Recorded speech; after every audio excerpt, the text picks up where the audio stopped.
Today, we're going to pull apart a legal battle that stretched on for a decade. It's the story of one doctor up against the entire healthcare system. And it all starts with a simple concern about patient safety. But you'll see it quickly spirals into this incredibly complex legal puzzle. And there's one single legal idea right at the heart of it all. Okay, so before we go any further, there is one legal term we absolutely need to get our heads around to understand what happens next. It's called estoppel. Basically, think of it like this. It's a rule that stops you from saying one thing in court and then later on trying to argue the complete opposite. You can't just change your story. It's all about being consistent. Now, what's so wild is how this one concept, estoppel, pretty much became the entire focus of this high court case from 2015.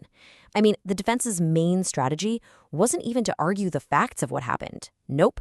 Their whole argument was that the doctor was estopped, that he should be legally blocked from even making his case in the first place. And that just begs a huge question, right? How does a serious claim, one that started with a doctor worried about patient safety, get to a point where it could be thrown out on what seems like a legal technicality? To figure that out, we have to go back, way back. Yeah, this whole thing didn't just appear out of nowhere. It actually started with a single event that happened almost 10 years before that big high court case. So the timeline is really important here. The story doesn't kick off in 2015. The fuse was actually lit all the way back in 2006 when the first concern was raised. That eventually led to a legal case in 2011. But, and this is the crucial part, that case was withdrawn. And it's that withdrawal that becomes the key to everything that happens in 2015. And here it is. This is the spark. It's a forum post by the Dr. Kadiyali Srivatsa. He's on a professional network for doctors, and he's talking about a new procedure. And he puts it right out there in black and white. I feel very uncomfortable and feel it is not safe to continue this experiment. This right here, this is the act of whistleblowing that kicks off this whole entire saga. And what's really interesting is the context at the time. This quote is from official NHS guidance that was sent to doctors just a year before that forum post.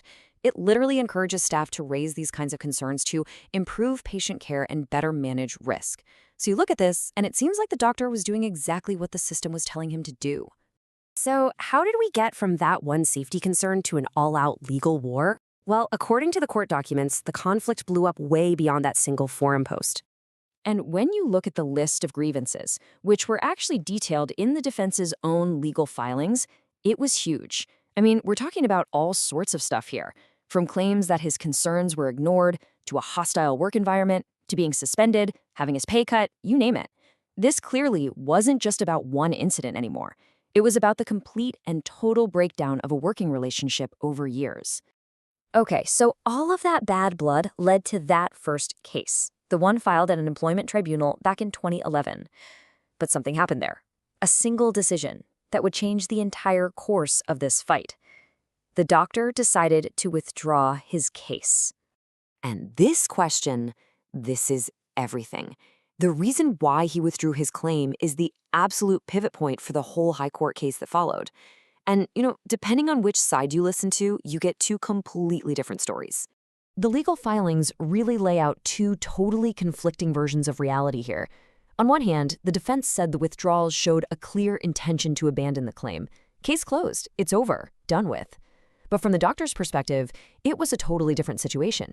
He said he was up against respondents of considerable means, and that the threat of a massive legal bill, an expense he simply cannot manage, is what forced him to back down. So for him, it wasn't abandoning the fight, it was a tactical retreat because of the financial pressure. So let's bring this all the way back to where we started, that high court case and our new favorite legal term, estoppel. Because the very reason the doctor gave for withdrawing from that first case became the defense's #1 weapon in the second. And this right here, this is the bind. It's a perfect legal catch-22. The doctor says he pulled out of the first case because he was afraid of being hit with crippling legal costs. But the very act of pulling out for that reason handed the defense the exact tool, the estoppel argument, that they then used to try and block his bigger, more serious case from ever even being properly heard. So let's just trace the steps of how this bind works, because it's pretty eye-opening. Step 1, you raise a concern. Step 2, you file a legal claim. Step 3, You realize the legal costs could be astronomical, so you withdraw to protect yourself. But then, when you try to file a new, different claim in the High Court, that original withdrawal is used against you as a legal roadblock to stop the new case in its tracks.